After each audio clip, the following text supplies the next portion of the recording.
эрхэм генерал.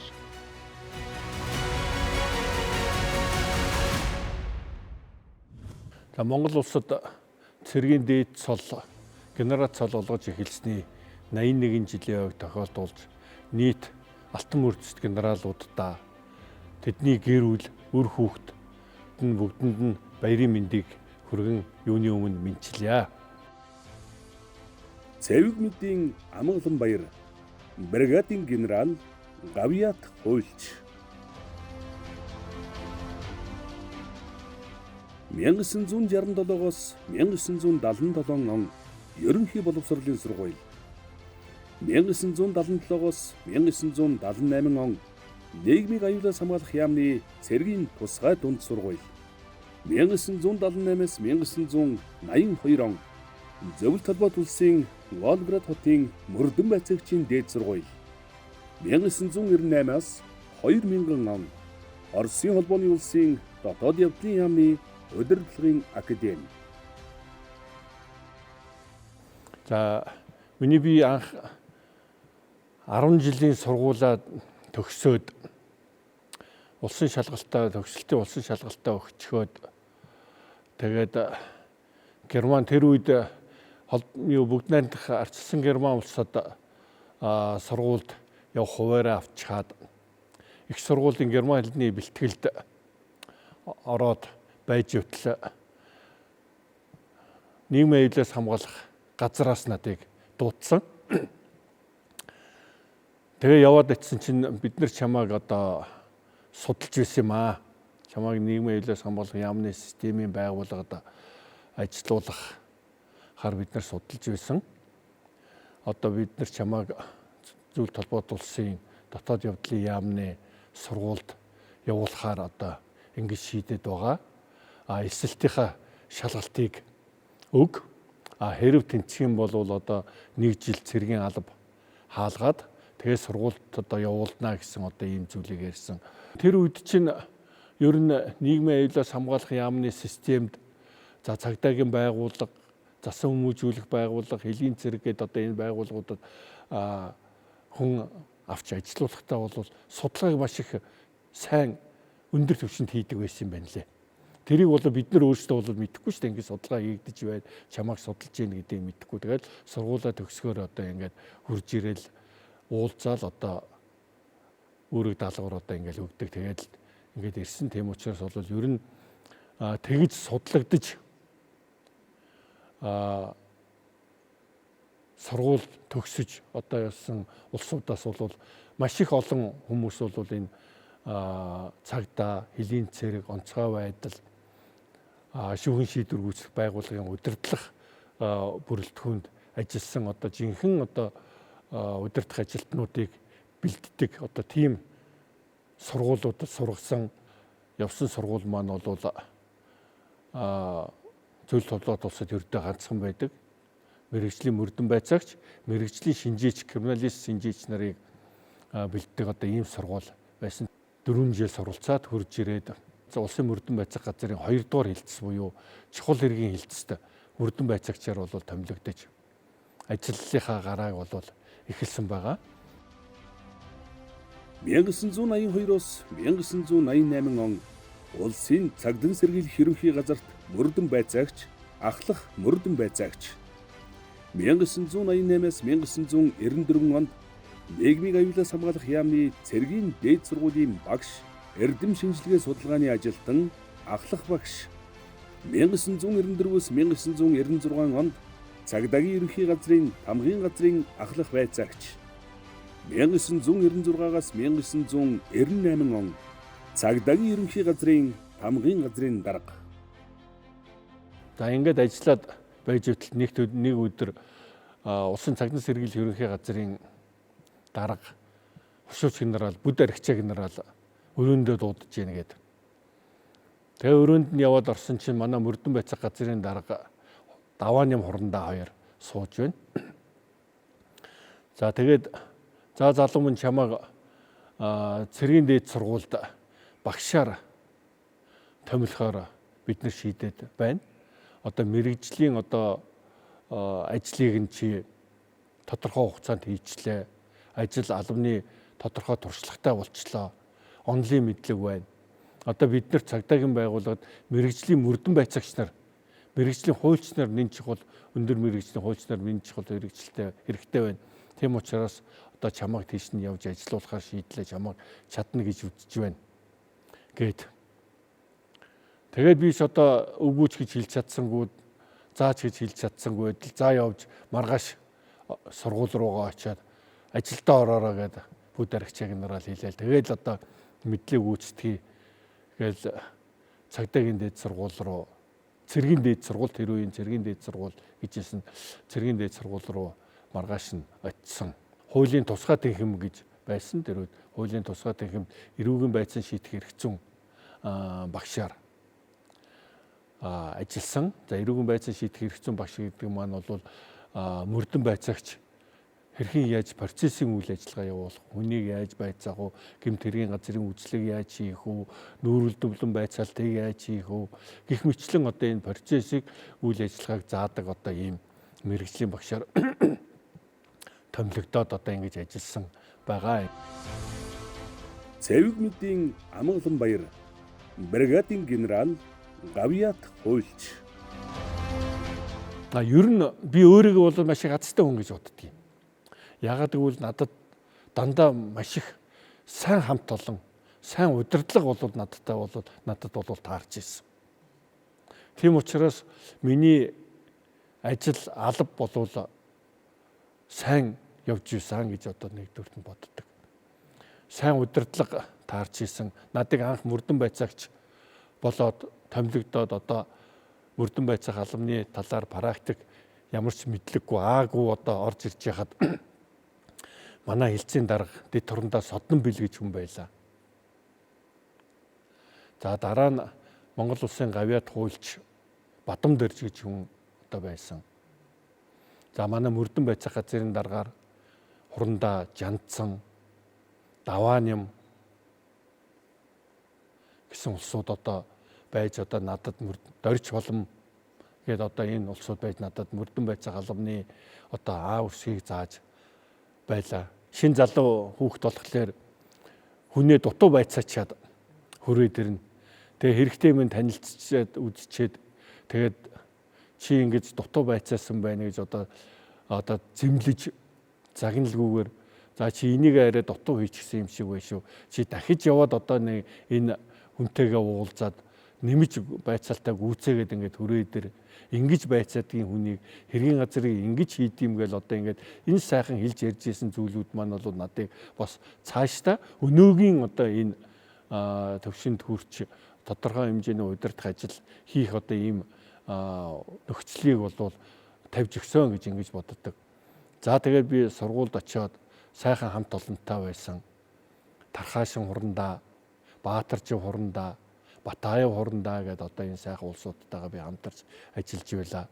За цагдаагийн ерөнхий газар төрж ирээд миний одоо ажил амьдралын гарааг одоо маш одоо үнэлж баршгууд тус тэм үзүүлсэн хүн бол манай цагдаагийн ерөнхий газрын дарга Өшөөч генерал, Амар болд генерал маань байдаг.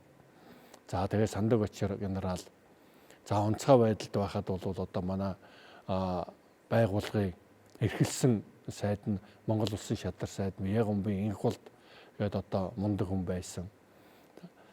Энэ улсуудын удирдлагын дор байсан зөв явсан учраас бол би бас өнөөдөр бас ингээд зохих хэмжээнд төр ард түмнийхээ итгэлийг хүлээгээд итгэлийн алдалгүйгээр ингээд ажиллаж зүтгэж ирсэн гэж одоо ингэж боддог доо. Ажиллаж исэн бүх байгууллага маань л одоо хууль сахиулах байгууллага ард иргэдийнхээ аюулгүй байдлыг хангах хамгаалах үүрэгтэй байгууллагад ажиллаж исэн учраас одоо бүгдээрээ л бас шанц сорьсон гэдэг юм уу, ухаан шалгасан одоо тийм л газар байгууллагууд бол байсан. За тэр дотроо бол онцгой байдлын байгууллага бол бас нэлээд онцлогтой үйл ажиллагаа бол явуулдаг байгууллага. За онцгой байдлын байгууллагын аль паагчид бол төр төмнийхөө өмнө өргөсөн тангарахта чин сэтгэлээр зүтгэж байсан. зүтгэж байгаа ийм эрлэг зоригтой аавын хөвгүүд, ээжийн охид галт төмөрийн өөдөөс ямар ч аюул аваар ослын өөдөөс бол айж имээлгүйгээр бол ордог. Ард иргэдийнхээ амнаас эд хөрөнгийг хамгаалахын төлөө зүтгэдэг одоо ийм албаны улсууд. За миний ажиллаж байх үед бол хүнд нөхцлүүд бол тохиолдож байсан. Ой хээрийн төмөр бол байнга тогтмол гарч одоо тэнд одоо албаагчдаас маань амь насаа алдаж эрсдэж байсан тийм хүнд хэцүү дахиж тийм зүйл давтагдмааргүй одоо тийм зүйлүүд бол гарч байсан. Эсдэг тэрэгний ослыг одоо та бүхэн бол бас сайн мэдж байгаа. Энэ бүхнийг бол онцгой байдлын байгууллага хамт олон маань бол бүгдээрээ даван гарч үүргээ амжилттай сайн биелүүлж байна да.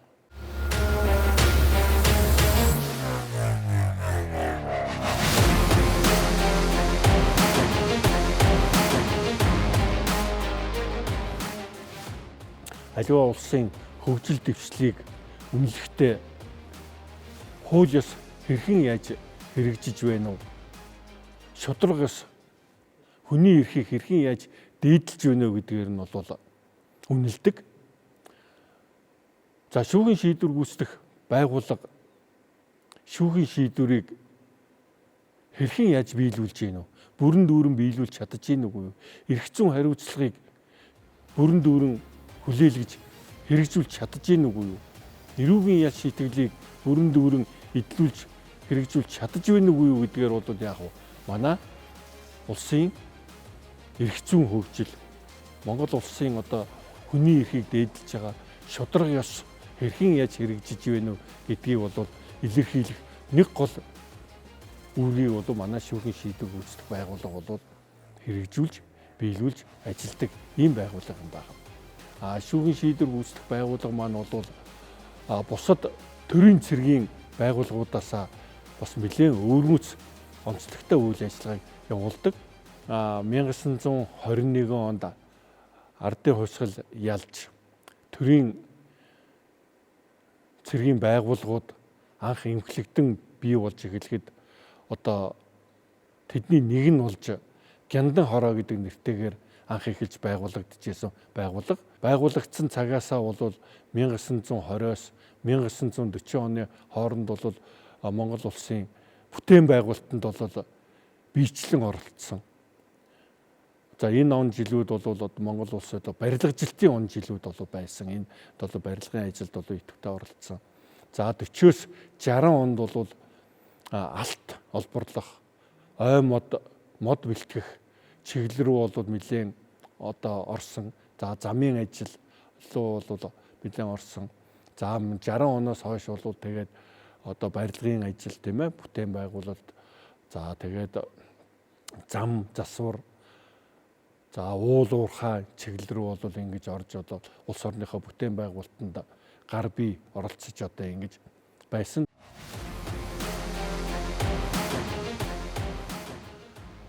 Шүүхийн шийдвэр гүйцэтгэх байгууллага түүхэн 104 жилийнхаа хөгжлийн түүхэн үедээ бол бас нэлээд хүнд үеүүдийг бол давж туулж гарсан байгууллага. За хамгийн хүнд үе гэвэл Монгол улс төлөвлөсөн төлөвлөгөөт эдийн засгаас зах зээлийн эдийн засаг руу шилжиж байсан 1990-ад оны үе бол манай байгууллагад учирсан маш их хүнд үе байсан. Тэр бол зөвхөн шүүхийн шийдвэр гүйцэтгэх байгууллагад учирсан хүндрэл биш, Монгол улсын хэмжээнд бас тулгарсан хүнд сорилт хүнд үе байсан.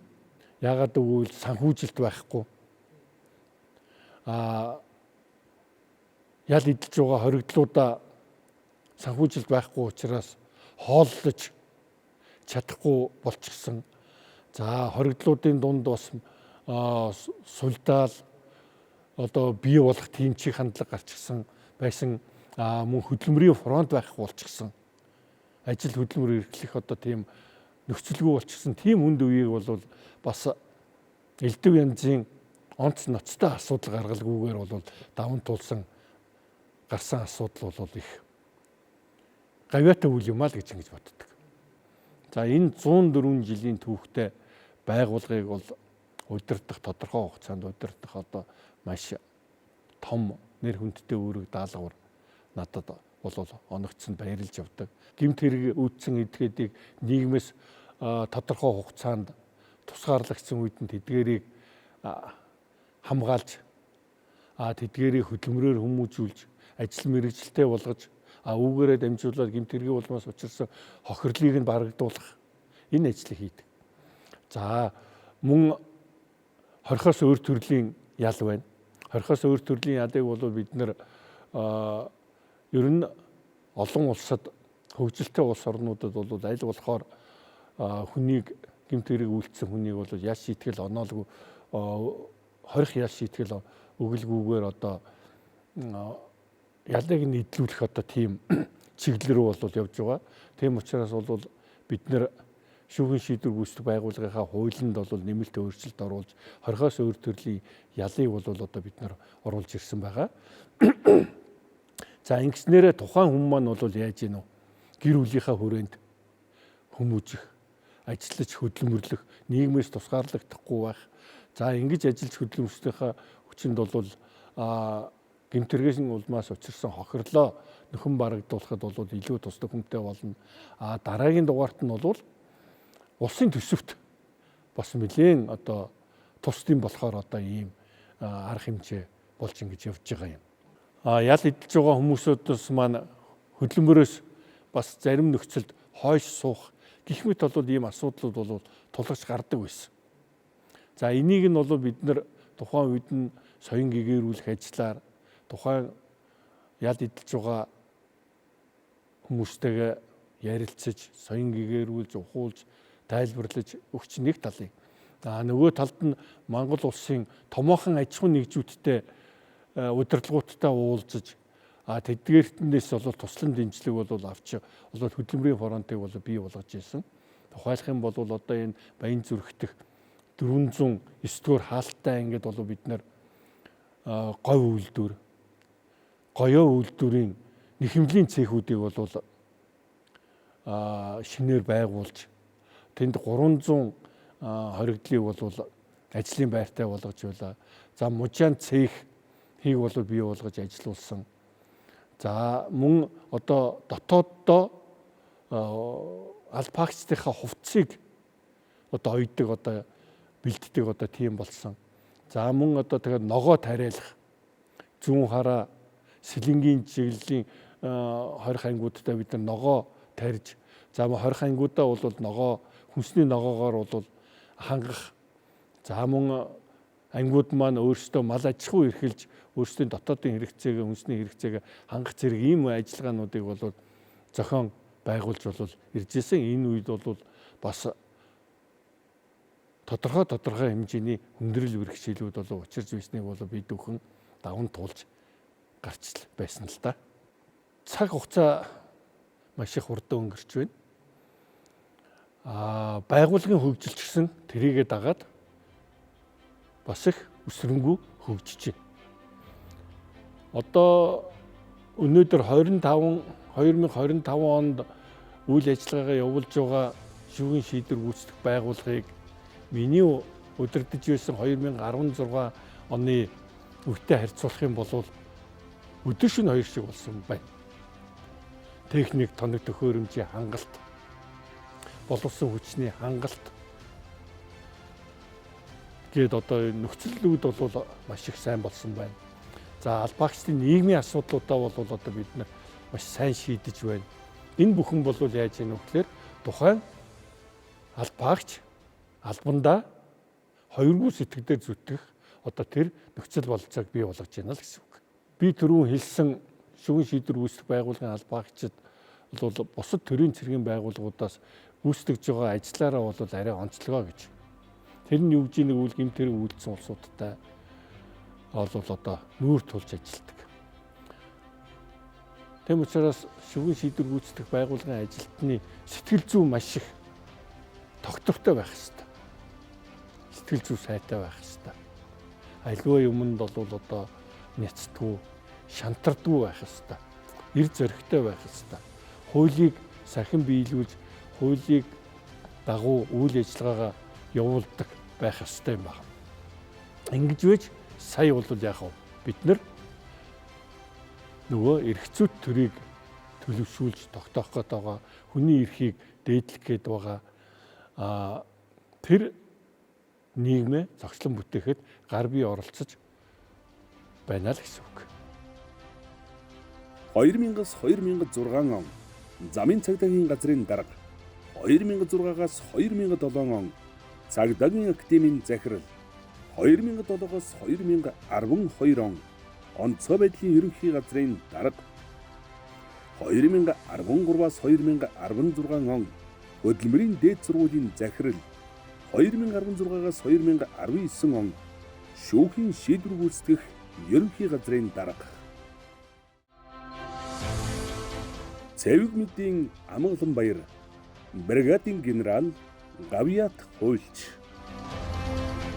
Шүүхийн шийдвэр гүйцэтгэх байгууллагын бие бүрэлдэхүүн хамт олон маань надад чин сэтгэлийн одоо тусалцаа дэмжлэг үзүүлж хамтарч ажиллаж байсанд бол одоо би бахархаж баярлаж байдаг. Мөн энэ байгууллагыг удирдах байхдаа Монгол улсын цэргийн дээд цол генерал цолыг хүртэж одоо алтан мөрдөс генералуудынхаа игнээн багтаж орсондоо бол би хязгааргүй их баярлаж байдаг. Генерал цолыг бол цэргийнхэн бид нар бол хувь заяаны цол гэж одоо ингэж хэлдэг. Генерал цолыг бол азар авдаггүй. Одоо ийм цол.